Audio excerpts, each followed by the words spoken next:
Good afternoon and welcome to Supply Chain Now Radio. We are broadcasting live today from the supply chain capital of the country, Atlanta, Georgia. My name is Scott Luton. I'm your host for today's session. In today's live webinar, we're going to be diving into best practices for both implementing and utilizing warehouse management systems. Our guest speaker today is the one and only Chris Barnes, the APICS Coach. More about Chris in just a moment. But as always, we're glad to have you with us here today on Supply Chain Now Radio. So let's tackle our ground rules real quick. All attendees will be on mute as we're looking to optimize the audio experience. Now, with that said, let's make it as interactive as possible. Please do submit your questions via the chat toolbar, and we'll answer as many as we have time for at the conclusion of today's webinar. Finally, a PDF of today's presentation and a recording will be available in the next few days to each of our attendees. All right, so let's take a minute to recognize our sponsors here on Supply Chain Now Radio. APICS Atlanta offers leading supply chain certifications, education, best practices, and networking. The Effective Syndicate works with organizations to develop bulletproof processes and teams that are built to win. TalentStream is helping companies win the war for talent. And Verison is attacking overstock and waste in inventory with AI-backed decision-making. Also, be sure to check out supplychainrealestate.com, the Georgia Manufacturing Alliance, Vector Global Logistics, and ProPurchaser.com. Thanks to the support from each of these organizations as we continue to share content and best practices with the end-to-end supply chain industry. All right, so let's introduce our speaker here today, Mr. Chris Barnes. Chris is a supply chain guru and the APICS Coach. He holds a bachelor's in industrial engineering and an economics minor from Bradley University, and he holds an MBA in industrial psychology with honors from the University of West Florida. Chris has also earned the CPIM Fellows, CLTD Fellows, and the CSCP Fellows, designations from ASCM and APICS, one of the few professionals in the world that has all three of those credentials. He is a professional education instructor for the Georgia Tech Supply Chain and Logistics Institute's Supply Chain Management and the University of Tennessee Chattanooga Center for Professional Education certificate courses. Barnes is a supply chain advocate, visionary, and frequent podcaster and blogger at apicscoach.com. Barnes has over 27 years of experience developing and managing multiple client, engineering consulting, strategic planning, and operational improvement projects in supply chain management. With all that said, please join me in welcoming Mr. Chris Barnes. Thank you, Scott. I think some of the things you said are true, but the one I feel daily is the 27 years experience. I can validate that one. Over the next 45, 50 minutes or so, I'll discuss ideas for justifying a warehouse management system, or what I'll refer to as WMS. We'll start off by looking at, the success factors for managing a warehouse, why you need a WMS, some of the WMS value drivers is the most content, and then I'll wrap up with some kind of things to consider if you are looking at implementing a software or any technology solution in general. It's a pretty fast-paced webinar, so hold on to your seats. At a top level, there are three primary value drivers you should realize from using WMS. The first is improved efficiencies around inventory utilization, labor productivity, and space utilization. The next is improved customer service levels in the form of on-time and accurate deliveries and being able to satisfy changing customer requirements. And then finally, real-time access to information to allow leadership to proactively manage operations. Successful warehouse management is built on a foundation of reliable inventory information and what I call inventory certainty. It is a combination of knowing how much inventory you have, where it is, its availability, where it came from, and more importantly, where it's going. In short, we call this 360-degree visibility of your information. With excellent inventory certainty, you can layer on real-time system updates in the form of capturing data at the point of use. This is done through scanning or voice input. No longer are you recording information on paper, stacking the paper in an inbox, and fat-fingering data into a computer. With point-of-use data capture, your information is fully synchronized with your physical inventory flows. This real-time collection will also have built-in goof-proof tools to minimize mistakes, serving as a QA check built into your workflows. And finally, you have a built-in solution with the tool to implement continuous improvement initiatives. There are a few solution types available for warehouse automation. At the low end, there are point solutions attempting to automate existing practices by overlaying existing processes with barcoding and data collection capabilities. The biggest risk with these solutions is they do not enable warehouse best practices, so you may end up doing the wrong thing, only faster. Regarding doing the wrong things faster, management guru Peter Drucker said, efficiency is doing the thing right. Effectiveness is doing the right thing. At the upper end of the market are Tier 1 WMS solutions geared towards very large, enterprise-wide sites. These solutions offer the ability to leverage operational best practices, but typically are designed for more sophisticated, high-level, high-volume facilities and take 9 to 12 months to implement. Mid-market solutions are built specifically for the small to medium-sized business market, offering best-of-breed functionality to allow you to re-engineer your processes. They can be up and running in as little as 30 to 150 days with a standard configurable design. As with any technology investment, you should first ask, do I even need this solution? Regarding WMS, when the market started in the late 20th century, having a WMS was a significant competitive advantage. Now, however, having a WMS is basically a cost of doing business.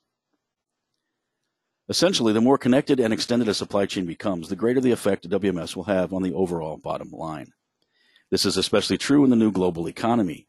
If you're working in an extended supply chain, lack of WMS makes you a less valuable trading partner, putting you at jeopardy of being the weakest link. There are various issues a WMS can address and specific operational characteristics where WMS may be a fit. From an issues perspective, you might need a WMS if your order volumes are increasing, especially if this is the result of your customers ordering more frequently and in smaller quantities. Think just-in-time deliveries or e-commerce orders. Your overall inventory values and or quantities are rising without an associated increase in overall revenues. If sales are not growing, higher inventory levels could be the result of lost or misplaced product. Customer complaints are on the rise, especially for missed shipments. In general, your inventory record accuracy is on the decline. This is typical of more volume or activity in the warehouse and increasing space constraints. And if employee turnover is an issue, getting the new people on board and up to productive rates can be a drain on your budget.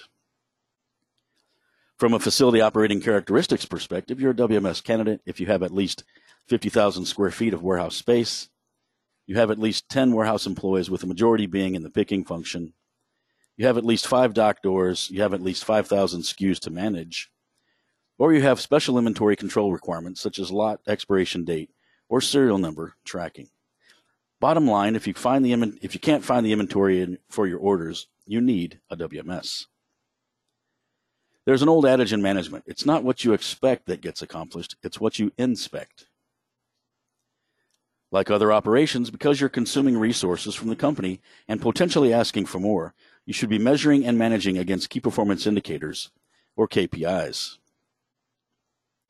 While different facilities will have different metrics, a good place to start defining KPIs is the Work DC Metrics report by Georgia's own Dr. Carl Manrot and Joe Tillman with T-Squared Logistics. You can contact Joe Tillman direct for more information on this report at joseph.tillman@tsquaredlogistics.com or check out the podcast we did in early August.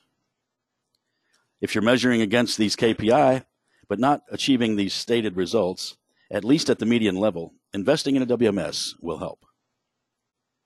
Regardless of how the system will be justified, it is important to manage all key stakeholder expectations. Also keep in mind there may be sacred cows around. For instance, claiming a reduction in inventory by implementing WMS may be double dipping from a promised inventory reduction from a previous system implementation. Because Business Case has much to do about numbers, you might be interested to know 111,111,111 squared equals the very palindromic 123-456-789-876-54321. As a reminder, at a high level, there are 3 value drivers you should realize from using WMS. These should look familiar. 1, improved efficiencies around inventory utilization, labor productivity, and space utilization. 2, improved customer service levels in the form of on-time and accurate deliveries and being able to satisfy changing customer requirements. And 3, the real-time access to information to allow leadership to proactively manage operations.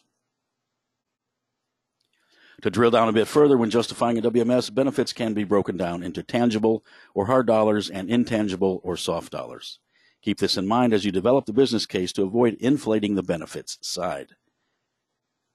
Next, we review various types of benefits associated to WMS projects, starting with hard dollar or tangible benefits. Using WMS provides real-time inventory updates and improved inventory accuracy.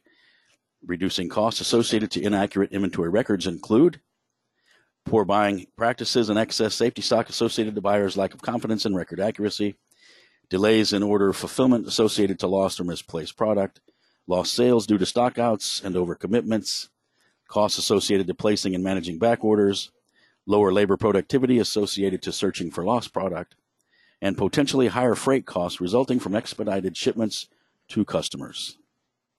With a good WMS and instilled operational discipline, you should expect 99.9+% inventory record accuracy. This will be the building block for other improvement opportunities. For a typical warehouse, the biggest cost benefit will come from an improvement in labor productivity. Direct and indirect labor benefits result from several areas. WMS maximizes the time operators spend adding value, filling orders, and receiving product. Both equipment and labor productivity will be improved with real-time information and system-directed tasks. This minimizes search time and dispatches operators to the appropriate tasks.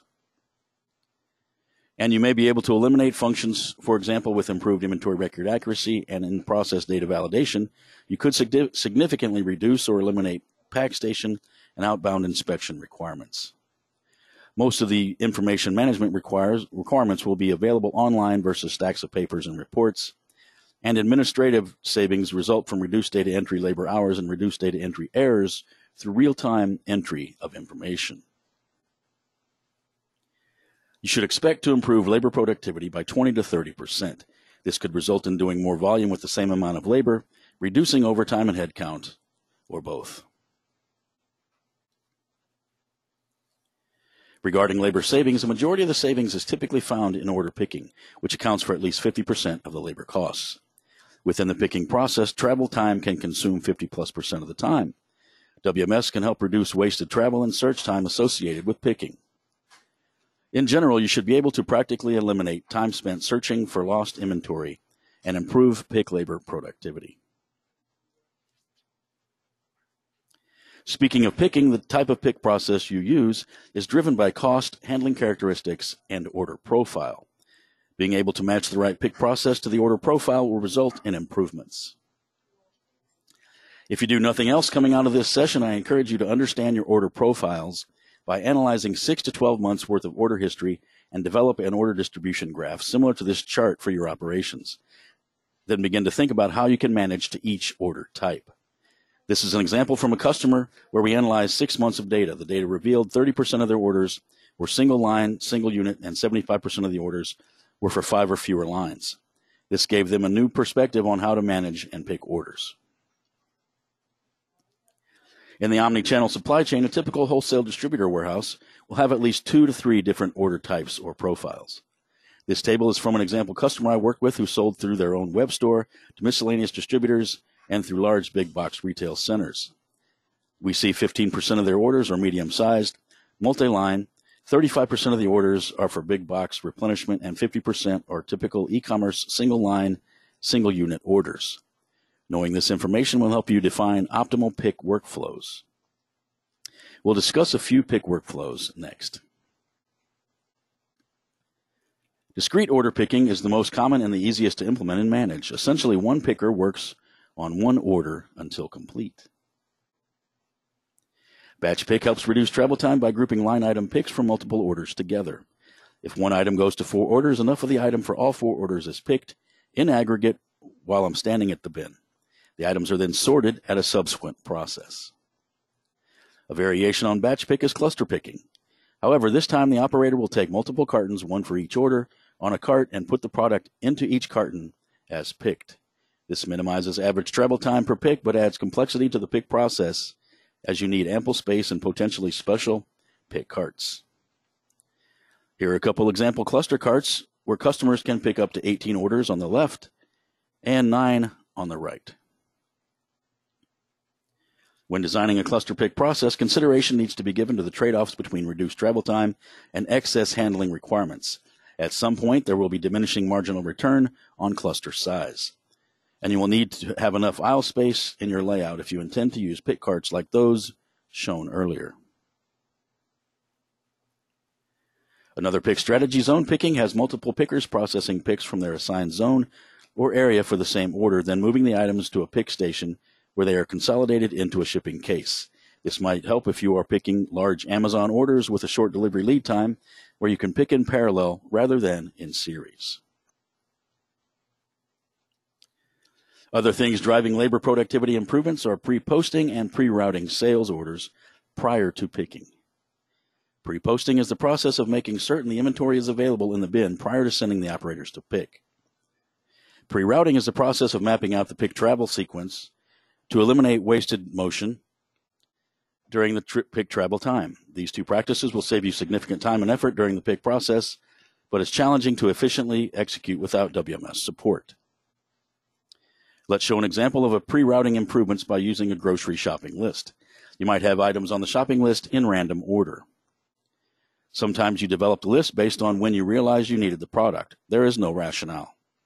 At this point, the list serves the purpose of a memory jogger to remind you what to buy on the next trip to the store. Next, we'll look at the flow of picking the as-is grocery list. If you process the list as is, the pick path in the grocery store would resemble: walk in, find the milk, next go to the pickles, from there find the bread, eggs are next, Coca-Cola, got to have WMS, and finally proceed to the checkout. From a bird's eye view, I expect you can see ways to improve this flow. Sorting the list based on travel sequence or pre-routing will make the pick tour much more efficient. Walk in, find the Coca-Cola, bread, pickles, WMS, milk, eggs, and proceed to checkout. You might agree this is much more organized and efficient, and it works well if you want to keep the milk and eggs refrigerated as long as possible. But can you think of an example why this concept might need some tweaking? Well, if you're going to buy a lot of soda, you might want to get this last to keep from having to move the heavy load around the store. But you probably don't want to stack the soda on top of the bread and eggs. Whatever your rationale, these same principles and considerations apply when planning your warehouse layout and picking strategies. Next, I want to discuss another productivity driver that can save you 66%. A common term you will hear in warehousing best practices is slotting or profiling. Slotting is defined as the process of identifying the most efficient placement for each item in a distribution center. Since each warehouse is different, proper slotting depends on a facility's unique product, movement, and storage characteristics. An optimal slotting plan allows workers to pick items more quickly and accurately and reduces the risk of injuries. Slotting uses ABC profiling, 80-20 analysis, and cube movement data to keep fast-moving products in the golden or strike zones. Benefits of slotting strategy include improved pick productivity, better pick accuracy, more efficient replenishments, ability to better manage the workload across the facility, and improved ergonomics and safety.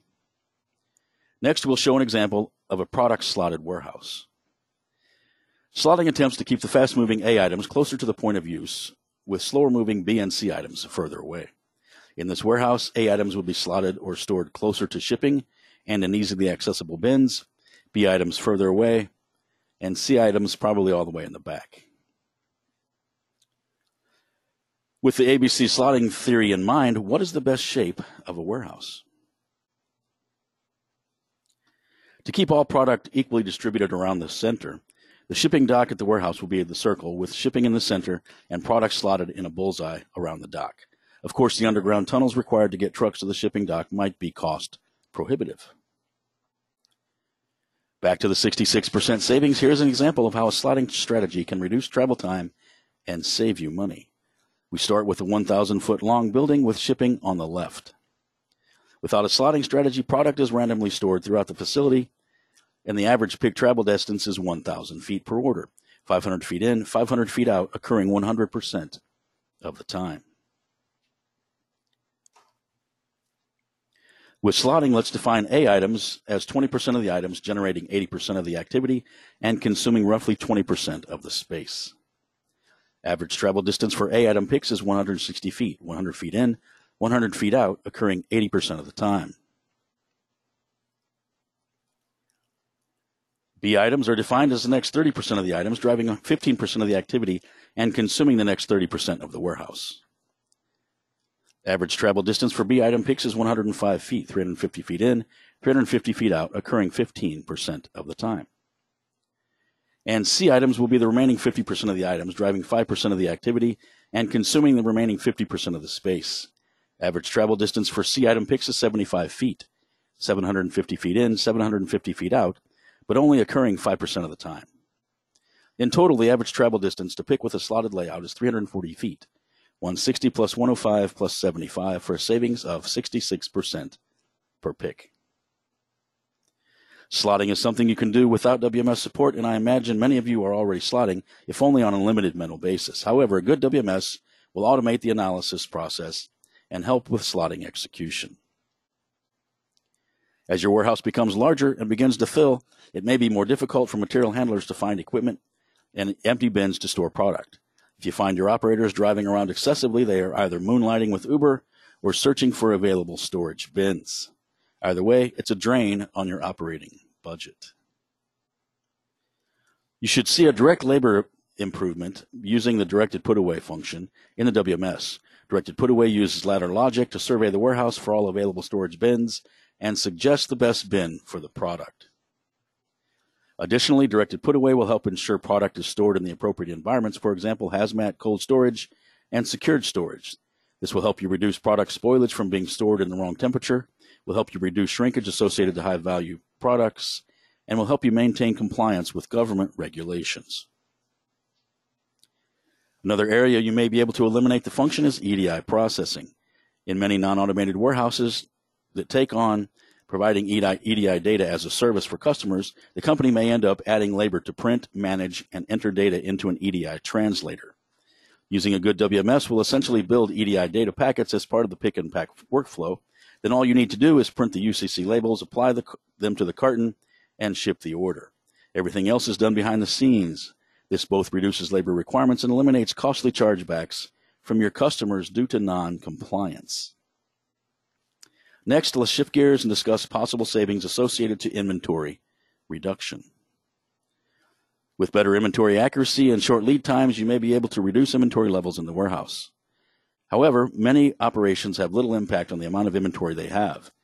They are told how much they will receive from purchasing and how much will be shipped from sales. There are many reasons for keeping excess inventory, including customer satisfaction, having complete work orders, lead time uncertainty, for example, and having several customers with full warehouses at the start of the year due to the Chinese New Year celebration is another reason. I've seen several customers that have to have inventory in the warehouse because they can't get their product in from Asia due to their holiday season shutdowns. And there are less strategic reasons. For example, management bonuses might be impacted by excessive inventory write-offs, so the inventory probably won't go away anytime soon. But these reasons should be compared to the cost of carrying the excess inventory. If you do claim this tangible benefit associated to using a WMS, you could target a 15 to 30% savings in inventory. Regarding the carrying cost I mentioned earlier, a more efficient warehouse can also have a positive impact in this area. A more efficient warehouse could result in lower inventory levels, impacting inventory investment, insurance, and taxes. WMS could also reduce overall storage requirements, resulting in less money spent on third-party warehouses and potentially company-owned or leased facilities. And better inventory management should result in less obsolescence. If you decide to claim an inventory reduction, consider there is a one-time benefit associated with the reduction in working capital requirement for not buying as much, and an ongoing carrying cost benefit associated with having less inventory. The higher the carrying cost factor for your company, the more the potential ongoing savings you should realize. Improved inventory accuracy results in potentially better inventory turns. As seen here, this can also have a positive impact on carrying costs. Over time, the better inventory accuracy Supported by real-time and automated cycle counting, you should be able to eliminate the process of taking a physical inventory count. Along with having a direct impact on the corporate balance sheet, removing the physical count process eliminates costs associated with shutting down the facility to control inventory movements, paying staff overtime for taking the physical inventory, which typically happens over a weekend and involves additional management and thank you donuts, and may involve resources not familiar with the warehouse, and potential delays in shipping orders, although this should not be an issue with effective planning and management. Next, let's discuss improvements associated with shipping.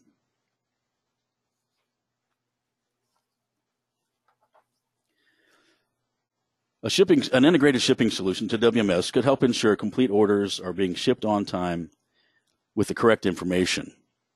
If shipping errors are high and frequent, the company might be penalized by their customer for missed shipments. Some of your retailer customers may use this as a profit center. As we mentioned earlier, the real-time building of EDI data packets will help eliminate compliance issues. A worst-case scenario is missed shipments could potentially result in lost business.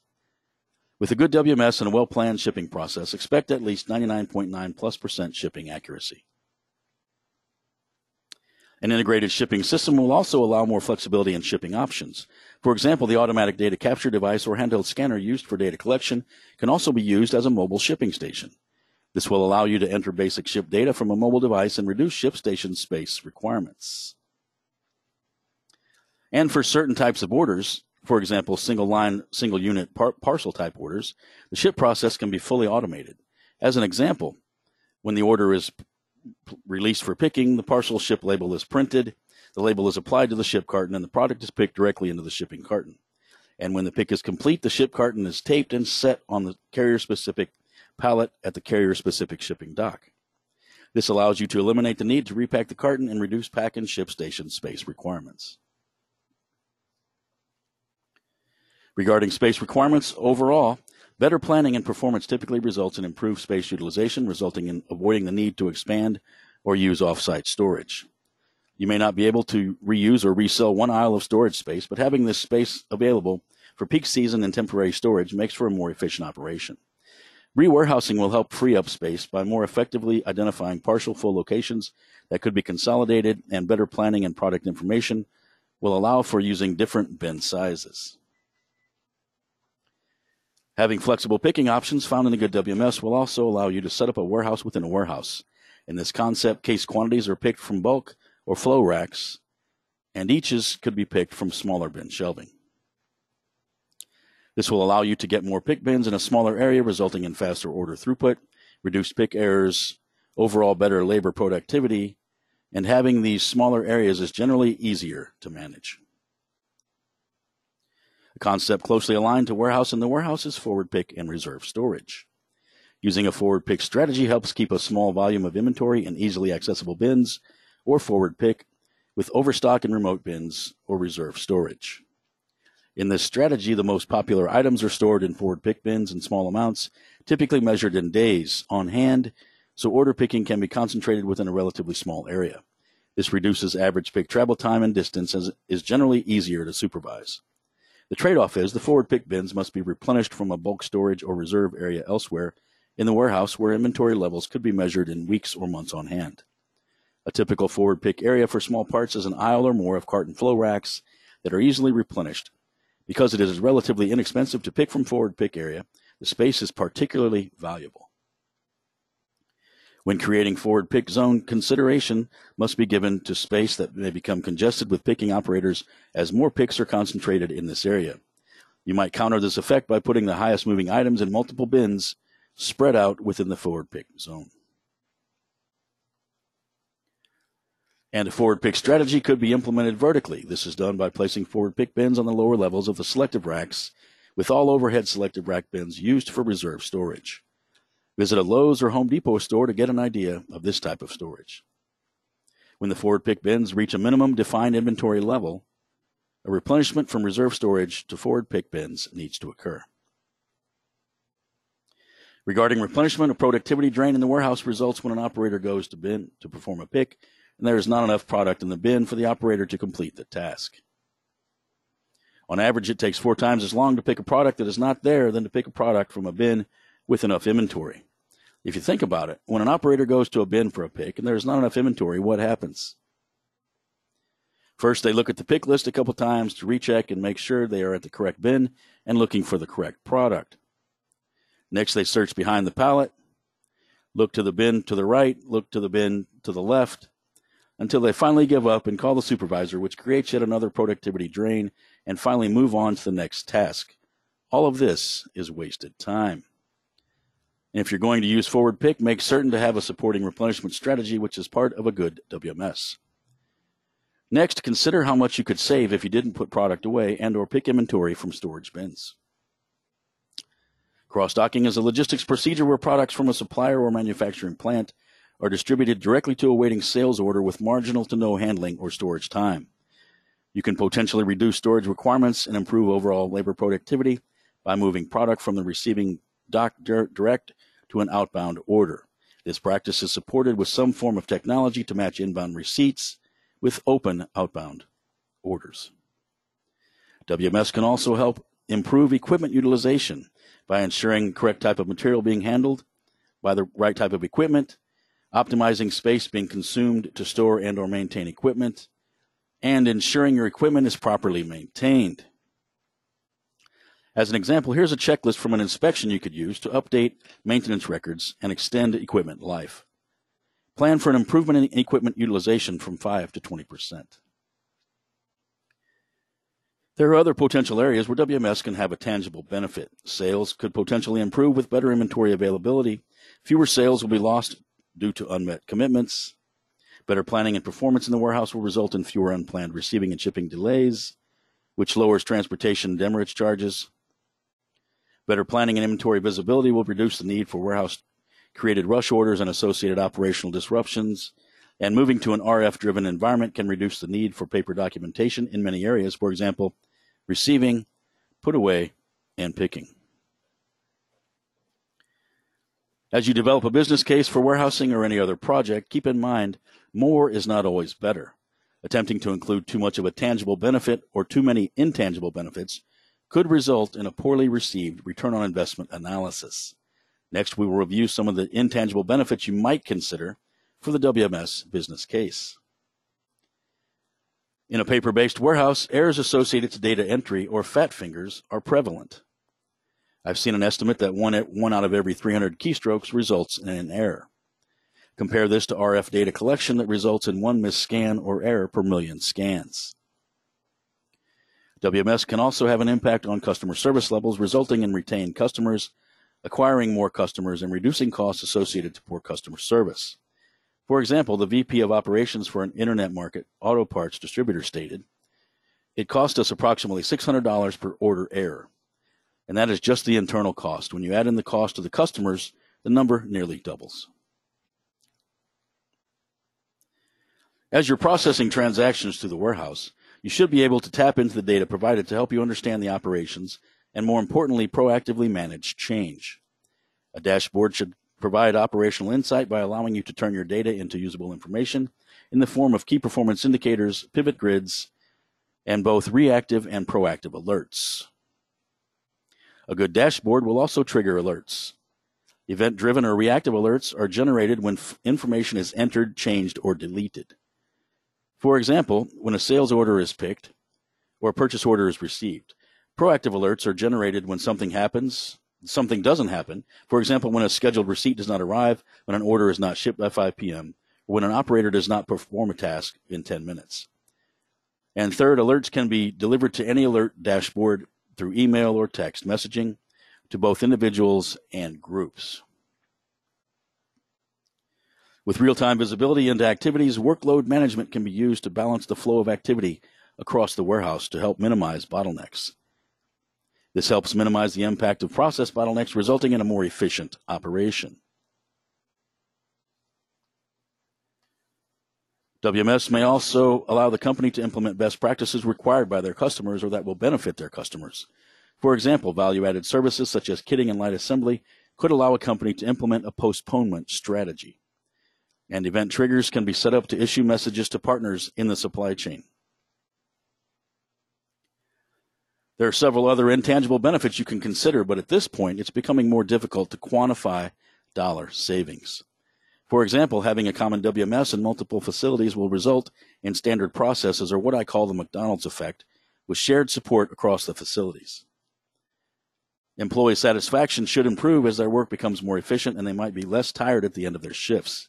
Also, employee skills should improve as they begin to learn and work with new technology, making them more valuable to the company. With real-time tracking and tasks of labor, both inventory and orders flow more fluidly through the facility and without being lost or misplaced. With more efficient operators, order cycle times might be reduced, meaning your company might be easier to do business with, or at least you might be able to deliver the order more quickly. And the company and employees might benefit from participating on a customer advisory board or in user networking with other companies. As we conclude, let's talk about the elephant in the typical warehouse. When discussing anything to do with the warehouse, it's difficult not to mention Amazon and the impact they are having on the industry. If you're fortunate or unfortunate, depending on your perspective, to be working with Amazon, you are probably aware of the operational challenges to remain compliant. But fear not, there are ways a good WMS can help you.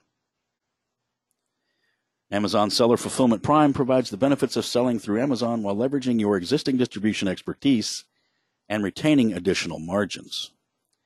However, SFP requirements can quickly erode those additional margins. Seller Fulfillment Prime requires shipping using Amazon carriers, rates, and labels. To get this information typically means incorporating the Seller Central portal into your workflows, resulting in additional labor requirements.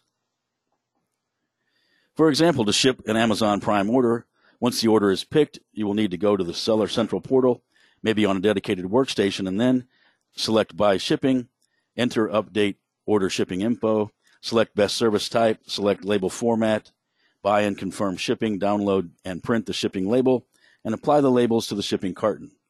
Most of this is going to be extra work for you. Alternatively, using an integrated shipping solution, you should be able to incorporate the Seller Central interface into your standard pick, pack, and ship workflow, essentially allowing you to automatically communicate with Seller Central and bring back the preferred ship info electronically, all seamless to the user with minimal workflow impacts. Let's conclude with a quick discussion on how to chart the benefits and manage change during implementation. Once the potential benefits of the initiative are identified, they can be charted based on their characteristic and potential management responsiveness to help define which benefits should be included in the business case. From my experience, Area 1 are the benefits typically included in all business cases. Area 2 are benefits considered on a case-by-case basis. And Area 3 are benefits that are hard to quantify and probably will not make the cut. From an implementation, planning, and change management perspective, there may be a predictable drop-off in performance due to the implementation of new process and systems. The response is a natural reaction to major change. Target performance can be achieved by proactively managing this change. Managing expectations means letting all involved know things might get worse before they get better. You may have heard this referred to as the valley of desperation.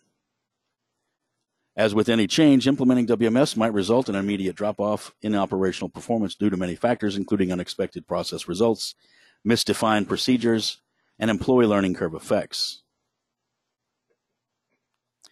The key is to consider this during planning and plan for the drop-off when calculating the project payoff period. Effective project and change management will increase the speed of adoption and increase proficiency, minimizing the severity of initial lost performance. Once the project has realized steady state, you can then begin to implement continuous improvement activities to further drive improvements. And a phenomena I've seen on some projects is productivity actually improving during the project design phase before the solution is even implemented. This is generally the result of the Hawthorne effect, where people tend to perform better when they feel they are being observed. Your job is to efficiently manage change and these variables throughout the entire duration of the project. In summary, a good WMS will provide an excellent payback, but will depend on your operating characteristics and willingness to adopt best practices. If you're asked for your elevator pitch on a WMS value drivers, I encourage you to emphasize three things. First, improved efficiencies around inventory utilization, labor productivity, and space utilization. Second, improved customer service levels in the form of on-time and accurate deliveries and being able to satisfy changing customer requirements. And third, real-time access to information to allow leadership to proactively manage operations. So as a call to action, I encourage you to start identifying potential benefits of areas of your operation where you can possibly benefit from WMS technology. If the benefits seem reasonable, consider starting a WMS selection process. And in general, I say this for everybody in supply chain, get an APICS supply chain certification where you can learn more about WMS and other technologies you can potentially leverage to improve your supply chain performance. Stay tuned to the Supply Chain Now radio channel for the follow-up webinar, SMB Considerations for Selecting a WMS. Thanks, Chris. Really appreciate that. What a great presentation. Once again, I'm going to start calling you Mr. WMS. Wealth of information, very helpful. We had a slew of commentary as we went through that, and we've got a couple questions to pose to Chris. To our audience, thanks for joining us here today, but also you can submit an observation or an insight or a question to Chris. We're going to probably take the next 5-10 minutes to go through some of these. But use the chat toolbar to submit those to me, and then I'll pose those to Chris audibly. And for any that we can't get to, I'm hoping that Chris and our listeners can maybe compare notes after today's call or reconnect on the next webinar. So, Chris, the first question that came up, and this comes from Sandra. Sandra's a regular webinar attendee. I love her perspective. It goes back to the beginning of your presentation when you were referring to 360-degree visibility. And Sandra says, I like the sound of that, completely agree. Depending on your position within the supply chain, one must ask, who's my weakest link? And from a risk management perspective, which link is the most critical? Any commentary you want to offer on that, Chris, on her observation? Well, ideally, supply chain management provides value to the customer. Unfortunately, warehousing has typically just been a cost center historically in past years, but now I think it's being looked at more as a value center. So one thing is, if you can't find your inventory in the warehouse, you become a black hole. As I had mentioned earlier, that's going to result in the planners or the buyers having less confidence in their inventory records, hence buying more stock, more inventory, which again, everybody knows the downside of having excess inventory. So that's one of the negatives of not seeing inventory. The other thing is customer expectations. I know today everybody maybe has bought something online and you want to know where it is, when it's going to ship, and then getting outside the warehouse when it's going to be delivered. So those are the types of things. So my concern is if you don't have that level of visibility in your warehouse, you're just going to become, as we said, the weakest link.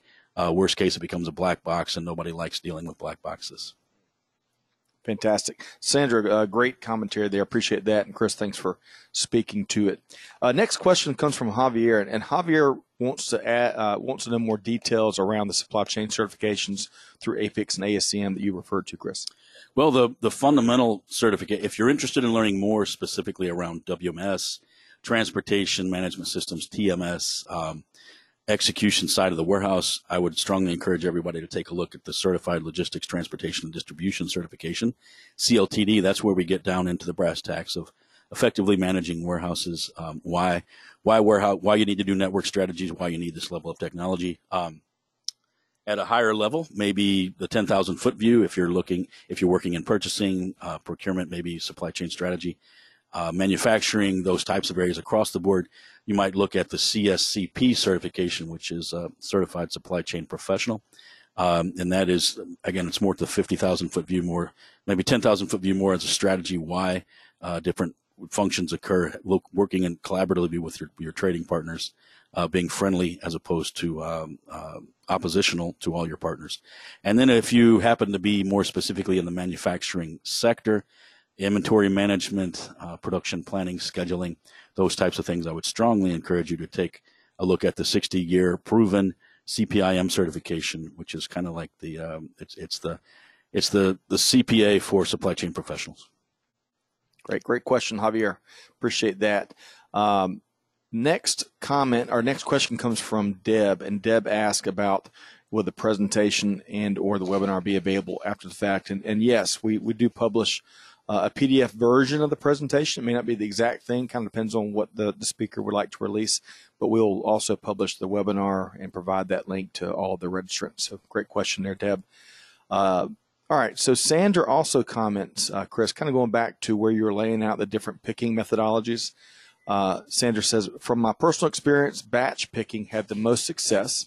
Operators had to pick from, I guess in her organization, operators had to pick from 3 different warehouses. So we had to get creative as it relates to implementing zones and working within those zones. Working with IT to code ship completes up front from wave run. Does that make sense? And Sandra, I apologize if I'm not getting that exactly right. Yeah, it sounds very specific to her operations, which that's fine. My idea is there are out-of-the-box, what I call commercially available solutions today that do this. But if you're limited, if you have a strong IT team, you obviously need to take these concepts and you can write them into your own code. That's kind of what she's referring to. Specifically, my operational preference is, and I'm going to condition it based on the type of order. So the first thing is understand your order types. It doesn't apply to every type of order, but my favorite one is cluster picking. I just like the name of cluster. It makes people look at you like, what are you going to say next?